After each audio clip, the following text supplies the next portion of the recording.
हाँ तो मेरे प्यारे बच्चों, आज का क्लास 12th वाले स्टूडेंट के लिए काफी ज्यादा स्पेशल और वीवीआई होने वाला है। क्योंकि आज के क्लास में क्लास 12 जो आपका ज्योग्राफी है, जिसे कि हम लोग भूगोल कहते हैं, मेरे प्यारे दोस्तों, भूगोल के ज्योग्राफी के पूरे किताब से टॉप 50 वीवीआई ऑब्जेक्टिव क्वेश्चन को लेकर के आए हैं। और ऐसा क्वेश्चन रहेगा ना दोस्तों, जो आपके एग्जाम में 100% टकराने की गारंटी रहेगा। तो यदि आप चाहते हैं भूगोल के पेपर में पूरा में से पूरा ऑब्जेक्टिव को सही करना, इस वीडियो को शुरू से लेकर के अंत तक देख लीजिएगा। एग्जाम में कभी भी एक भी ऑब्जेक्टिव नहीं छूटेगा। और कमेंट करके बताइएगा कि 50 क्वेश्चन में से आपका कितना सही होता है। वीडियो को बाबू अंत तक आप लोग जरूर देखिएगा। चलिएगा, 1 नंबर का प्रश्न का आंसर बताइएगा कि इनमें से रोपण फसल नहीं है। कौन सा रोपण फसल नहीं है बाबू? तो याद रखिएगा कि गेहूं जो है रोपण फसल की श्रेणी में नहीं आता है। ऑप्शन नंबर डी को बिल्कुल आप सही कीजिएगा। और उसके बाद दूसरा प्रश्न की ओर हमारे पास जो दिया गया है 2 नंबर का, कि निम्नलिखित में से किसकी जनसंख्या सबसे अधिक है। क्या किसकी जनसंख्या सबसे ज्यादा अधिक है? तो हम लोग सभी बच्चे जानते हैं कि जनसंख्या जो सबसे ज्यादा किसका है, उत्तर प्रदेश का है। ऑप्शन नंबर ए को सभी बच्चे बिल्कुल बिल्कुल सही कर दीजिएगा। तो 3 नंबर का प्रश्न लिया गया है ना बाबू, बताइएगा कि हॉर्टिकल्चर का संबंध किससे है दोस्तों। तो देखिए, हॉर्टिकल्चर जो है ना बाबू, इसका जो संबंध है, इसका जो रिलेशन है, याद रखिएगा, फल एवं सब्जी से। किसका से? सब फल एवं सब्जी से। ऑप्शन नंबर डी सभी बच्चे बिल्कुल सही कीजिएगा। और उसके बाद बताइएगा 4 नंबर का प्रश्न जो हमारे पास दिया गया, चौथा क्वेश्चन है कि निम्नलिखित में से कौन सा एक मानव भूगोल का उपागम नहीं है। तो मानव भूगोल का उपागम कौन सा नहीं है? तो याद रखिएगा, मात्रात्मक क्रांति जो है मानव भूगोल का उपागम नहीं है। ऑप्शन नंबर बी हमारा बिल्कुल सही आंसर होगा। और उसके बाद चलिएगा मेरे प्यारे प्यारे भाइयों, लगाते चलिएगा, हमारे पास 5 नंबर का जो प्रश्न दिया गया है छोटू, तो 5 नंबर क्वेश्चन का कितने बच्चे आंसर जानते हैं कि निम्नलिखित में से कौन सा एक जन स्थानांतरण का अपकर्ष कारक नहीं है। तो कौन सा जन स्थानांतरण का अपकर्ष कारक नहीं है? तो इसका जो सही आंसर होगा ऑप्शन नंबर ए हो जाएगा, रहन सहन की निम्न दशाएं। ऑप्शन नंबर ए को सभी बच्चे बिल्कुल एक बार कमेंट कर दीजिएगा। प्यारा प्यारा बच्चों, आप सभी के लिए पूरा रिसर्च के साथ ऑब्जेक्टिव को लेकर के आते हैं। तो आप लोग 50 क्वेश्चन का सॉल्यूशन करके जाइएगा और बताइएगा कि वीडियो के अंत में दोस्तों कि आपका 50 क्वेश्चन में से ना बाबू कितना सही हुआ है। आपका तैयारी का लेवल पता चल जाएगा। ठीक है, एग्जाम में काफी कम समय बचा हुआ है। बताइएगा कि जनसंख्या वृद्धि दर सर्वाधिक कहाँ है। तो देखिए बाबू, सबसे ज्यादा जनसंख्या वृद्धि दर जो रहा है ना, अफ्रीका में है। ऑप्शन नंबर ए को सभी बच्चे बिल्कुल बिल्कुल सही कीजिएगा। और उसके बाद नेक्स्ट प्रश्न की ओर बढ़ते हैं। तो हमारे पास जो क्वेश्चन दिया गया 7 नंबर के, कि निम्नलिखित में से कौन सा एक तृतीयक क्रियाकलाप है बाबू। तृतीय क्रियाकलाप कौन सा है? तो देखिए याद रखिएगा, व्यापार को तृतीय क्रियाकलाप की श्रेणी में रखते हैं। ऑप्शन नंबर जो हमारा सी होगा, सी को बिल्कुल सही कीजिएगा। और उसके बाद बताइएगा 8 नंबर का क्वेश्चन जो हमारे पास सवाल दिया गया है कि निम्नलिखित में से कौन सा एक द्वितीयक क्षेत्रक का क्रियाकलाप नहीं है। द्वितीयक क्षेत्र का क्रियाकलाप कौन सा नहीं है? तो इसका जो सही आंसर होगा, सभी बच्चे ऑप्शन नंबर डी को सही कीजिएगा, मछली पकड़ना जो है द्वितीयक क्रियाकलाप नहीं है। ऑप्शन नंबर डी को बिल्कुल आप सही कीजिएगा। और उसके बाद चलिएगा बताइएगा 9 नंबर का क्वेश्चन जो हमारे पास दिया गया ना विनोद, आप बताइएगा कि निम्नलिखित में से कौन सा देश उच्च मानव विकास वाला नहीं है बबुआ। तो उच्च मानव विकास वाला कौन सा देश नहीं है जी? तो इसका जो सही आंसर आप लोग कर लीजिएगा मिस्र। मिस्र जो है उच्च मानव विकास वाला देश नहीं है, मतलब कि निम्न मानव विकास वाला देश है। और उसके बाद चलिएगा लगाते चलिएगा 10 नंबर का प्रश्न आपने प्यारे प्यारे यहाँ पे हाथों से मेरे प्यारे प्यारे दोस्तों, कि निम्नलिखित में से कौन सी खाद्य फसल है। तो खाद्य फसल के बारे में जब भी पूछा जाए ना बबुआ, आप सीधा सा मक्का को सही कीजिएगा। मक्का क्या है? खाद्य फसल है। ऑप्शन नंबर जो आपका सी होगा, सी को बिल्कुल सही कीजिएगा। और उसके बाद 11 नंबर का प्रश्न हमारे पास दिया गया है कि निम्नलिखित में से किस नदी की जल उपयोगिता सबसे ज्यादा अधिक है। तो किस नदी का? तो गंगा नदी का जो जल है सबसे ज्यादा पवित्र माना जाता है और इसका उपयोग कई कार्यों में किया जाता है। ऑप्शन नंबर बी को बिल्कुल आप सही कीजिएगा, गंगा नदी। और उसके बाद चलिएगा 12 नंबर का प्रश्न हमारे पास है कि निम्नलिखित में से कौन सा भारत का सबसे बड़ा भाषा समूह है। बच्चों एग्जाम में कई बार पूछा गया, हैंडी स्टार्ट लगाना मत भूलिएगा। तो याद रखिएगा, भारतीय आर्य जो है ना सबसे बड़ा भारत का भाषा समूह है। ऑप्शन नंबर सी को सभी दोस्तों बिल्कुल बिल्कुल सही कीजिएगा। और बाबू आप लोग वीडियो को अंत तक देखिएगा, ज्योग्राफी में आपको तहलका मचाने से कोई नहीं रोकेगा और 12th ज्ञान जो आपको बता देगा ना एग्जाम में आप लोग फिक्स रखे कि 100% परीक्षा में टकराएगा तो 100% टकराएगा। तो चलिए लगाइएगा कि निम्नलिखित में से कौन सा देश निम्नलिखित में से कौन सा एक देश भारत में आने वाले विदेशी पर्यटकों का सबसे बड़ा स्रोत है। तो विदेशी पर्यटकों का सबसे बड़ा स्रोत यहाँ पे कौन सा देश है, तो याद रखिएगा ब्रिटेन। ऑप्शन नंबर ए को सभी बच्चे बिल्कुल बिल्कुल सही कीजिएगा। और उसके बाद हमारे पास जो प्रश्न दिया गया 14 नंबर का, तो सभी बच्चे यहाँ पे बताते चलेगा 14 नंबर क्वेश्चन का आंसर कि निम्नलिखित में से कौन सा देश तो क्षेत्रफल में सबसे बड़ा है। तो क्षेत्रफल की दृष्टि से सबसे बड़ा जो देश है ना बबुआ रूस है। क्या है, रूस का क्षेत्रफल सबसे ज्यादा अधिक है। और जनसंख्या के दृष्टि से हमारा भारत का जनसंख्या सबसे ज्यादा अधिक है। उसके बाद बताइएगा 15 नंबर का प्रश्न है कि निम्नलिखित में से कौन सा एक मानव भूगोल का मूल तत्व नहीं है। मानव भूगोल का मूल तत्व नहीं है, क्या जनसंख्या होगा या यहाँ पे परिवहन जाल होगा या मृदा होगा या नगर होगा। मेरे प्यारे दोस्तों जब यहाँ पे एक मानव भूगोल का मूल तत्व नहीं है, कौन सा इसका सही आंसर होगा। तो आप लोग क्या कीजिएगा, मृदा को बिल्कुल बिल्कुल सही कीजिएगा। ऑप्शन नंबर सी जो होगा मेरे प्यारे प्यारे दोस्तों बिल्कुल सही आंसर हो जाएगा। और उसके बाद लगाइएगा विनोद 16 नंबर का प्रश्न कि निम्नलिखित में से कौन सा नगर नदियों के तट पर स्थित नहीं है। तो नदी के किनारे कौन सा नगर स्थित नहीं है। देखिए बाबू आपको पता होना चाहिए कि पटना गंगा नदी के किनारे, आगरा जो है यमुना नदी के किनारे, कोलकाता जो आप लोग जानवे करते हैं कि हुगली नदी लगता है इसके किनारे है, लेकिन भोपाल जो है नदी के किनारे नहीं है। तो हम लोग सभी बच्चे प्यारे प्यारे हम लोग आंसर देंगे। ऑप्शन नंबर जो डी होगा भोपाल जो है नदी के तट पे स्थित नहीं है। ऑप्शन नंबर डी को सही कीजिएगा। और उसके बाद चलिएगा बताइएगा सबसे ज्यादा हाईलाइटेड प्रश्न हमारे पास है कि निम्न में से कौन सा एक प्राथमिक क्रियाकलाप है। बाबू क्रियाकलाप वाला एग्जाम में पूछा ही जाएगा हर साल। तो प्राथमिक क्रियाकलाप जो हमारा होता है कृषि होता है कि आप लोग याद रखेगा खेती जो होता है कृषि जो होता है प्राथमिक क्रियाकलाप के अंतर्गत आता है। और उसके बाद 18 नंबर का प्रश्न हमारे पास है कि निम्नलिखित में से कौन सा राज्य भारत में सर्वाधिक चाय उत्पादन करता है। तो भारत में सबसे ज्यादा चाय का जो उत्पादन होता है ना बाबू आप लोग असम को बिल्कुल सही कीजिएगा। असम में चाय का उत्पादन सबसे ज्यादा अधिक होता है।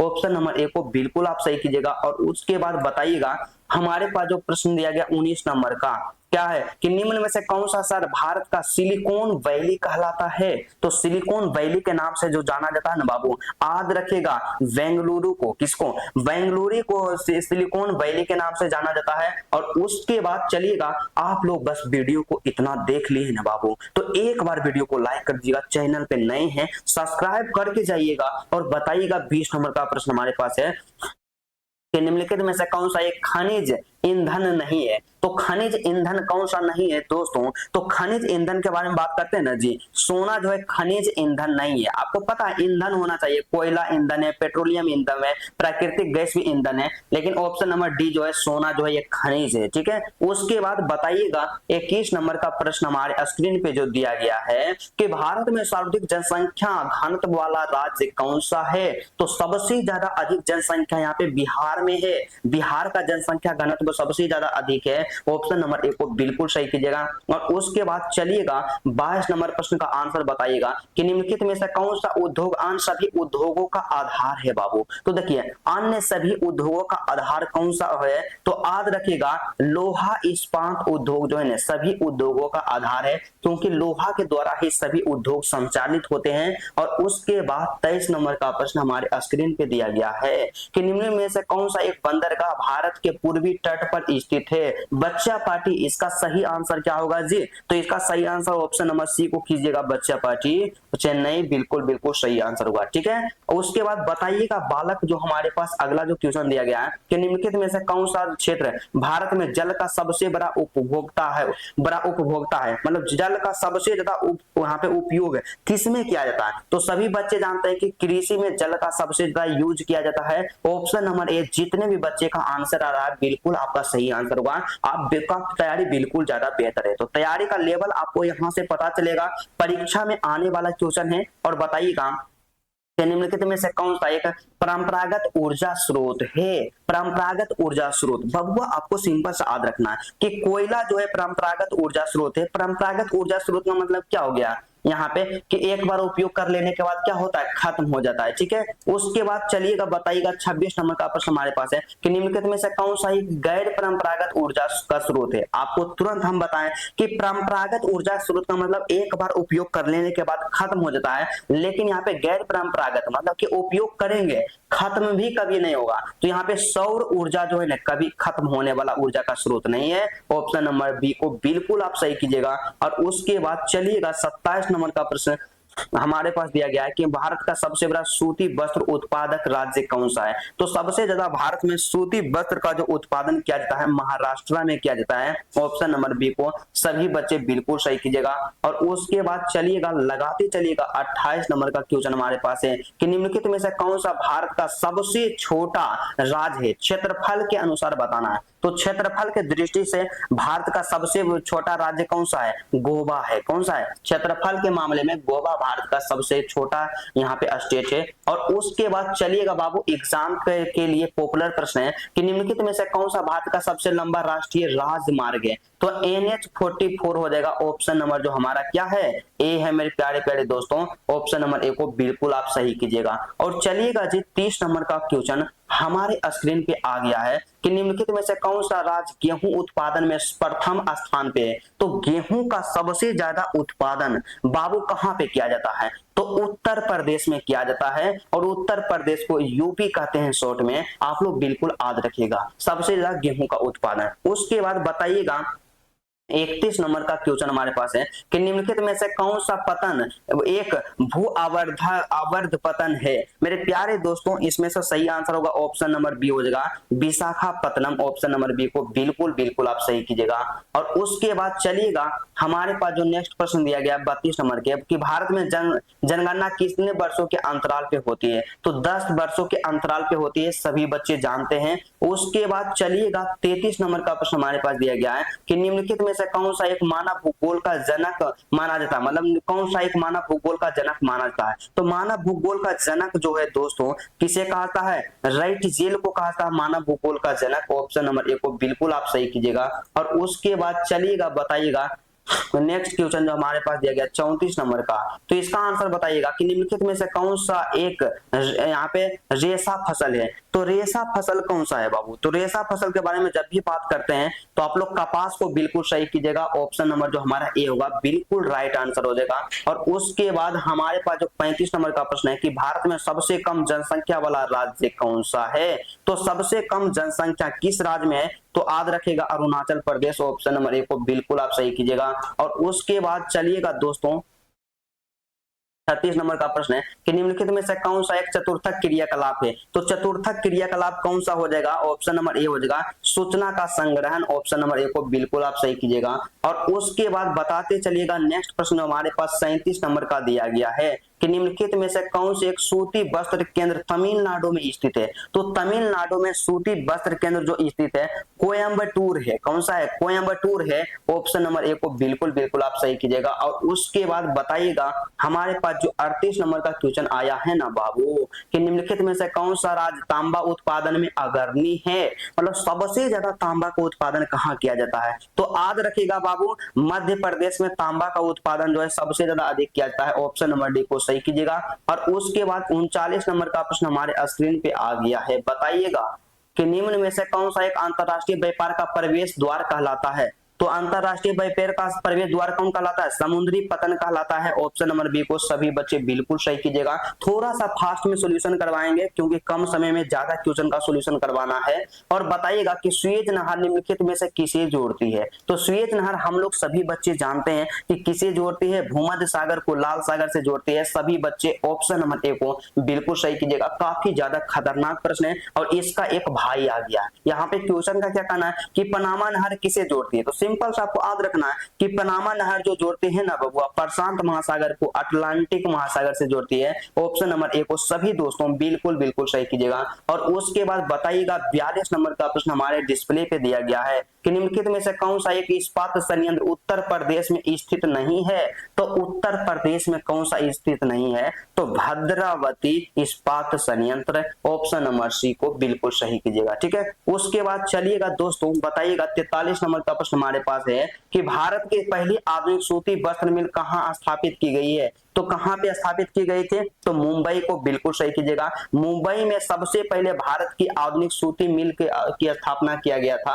और उसके बाद बताइएगा 44 नंबर का प्रश्न हमारे स्क्रीन पे दिया गया है कि निम्नलिखित में से कौन सा एक जल प्रदूषण का मुख्य कारण है? तो जल प्रदूषण का सबसे ज्यादा प्रमुख कारणों के बारे में बात करते हैं ना बाबुआ, ऑप्शन नंबर ए हो जाएगा। औद्योगिक अपशिष्ट हो जाएगा, ऑप्शन नंबर ए को बिल्कुल सही कीजिएगा। और उसके बाद बताइएगा 45 नंबर का प्रश्न हमारे स्क्रीन पे दिया गया है कि निम्नलिखित में से कौन सा एक प्रशासनिक नगर है बाबू? प्रशासनिक नगर के बारे में बात करते हैं तो इसमें से कौन सा हो जाएगा? तो ऑप्शन नंबर ए को सही कीजिएगा कि दिल्ली एक प्रशासनिक नगर है, ऑप्शन नंबर ए। सभी बच्चे बिल्कुल बिल्कुल सही कीजिएगा। और उसके बाद चलिएगा लगाते चलिएगा 46 नंबर का प्रश्न हमारे पास है कि निम्नलिखित में से कौन सा एक धार्मिक नगर है बबुआ? धार्मिक नगर के बारे में आप जानबे करते हैं कि वाराणसी एक धार्मिक नगर है, यहाँ पे काफी ज्यादा धर्मों का महत्व है। और उसके बाद बताइएगा हमारे पास जो प्रश्न दिया गया 47 नंबर का दोस्तों कि निम्नलिखित में से कौन सा एक खनिज तेल उत्पादक क्षेत्र असम में स्थित है? तो असम में स्थित कौन सा खनिज क्षेत्र उत्पादक है?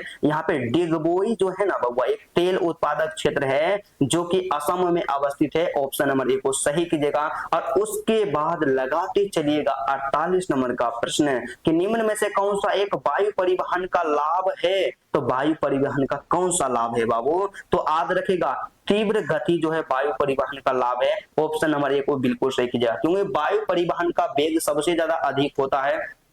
और उसके बाद 49 नंबर का प्रश्न हमारे पास दिया गया है कि निम्नलिखित में से कौन सा एक आधारभूत उद्योग है? तो आधारभूत उद्योग कौन सा हो जाएगा? ऑप्शन नंबर ए हो जाएगा लोहा इस्पात उद्योग हो जाएगा, क्योंकि सभी उद्योग इसी पे आधारित है। और आज के क्लास का सबसे ज्यादा इंपोर्टेंट और अंतिम प्रश्न है कि निम्नलिखित में से कौन सा भारत में सबसे अधिक प्रवासियों को आकर्षित करने वाला शहर है? ऑप्शन नंबर ए कहता है मुंबई, ऑप्शन नंबर बी कहता है दिल्ली, ऑप्शन नंबर सी कहता है कोलकाता, ऑप्शन नंबर डी कहता है चेन्नई। सभी बच्चे इस क्वेश्चन का आंसर कमेंट बॉक्स में बताइएगा, सभी बच्चे का कमेंट लाइक करेंगे। मेरे प्यारे दोस्तों, यदि आपको वीडियो अच्छा लगा तो वीडियो को आप लोग बिल्कुल लाइक कीजिएगा, क्योंकि आप सबके लिए बहुत ज्यादा मेहनत करते हैं, पूरा अपना पढ़ाई का टाइम भी बाबू आपको इसी में लगा देते हैं। ठीक है, उसके बाद आप लोग क्या कीजिएगा, अपने दोस्तों के पास वीडियो को आप लोग जितना ज्यादा शेयर कर सकते हैं उतना ज्यादा शेयर कीजिएगा। और प्यारा प्यारा कमेंट करके बताइएगा कि आज का क्लास जो है ना बाबू आपको कैसा लगा। दूसरा कमेंट कीजिएगा कि आपका सबसे ज्यादा कमजोर विषय कौन सा है, आप जरूर कमेंट कीजिएगा। और मेरे प्यारे बच्चों, आप सभी के क्लास 12 का जो हिंदी है, तो हिंदी का तैयारी भी मैम करवाते हैं, तो मैम का भी क्लास जरूर देखिएगा। तो चलिए आज की क्लास को यहीं पे स्टॉप करते हैं, फिर आपसे मिलते हैं नेक्स्ट वीडियो में और नेक्स्ट टॉपिक के साथ। तब तक के लिए जय हिंद।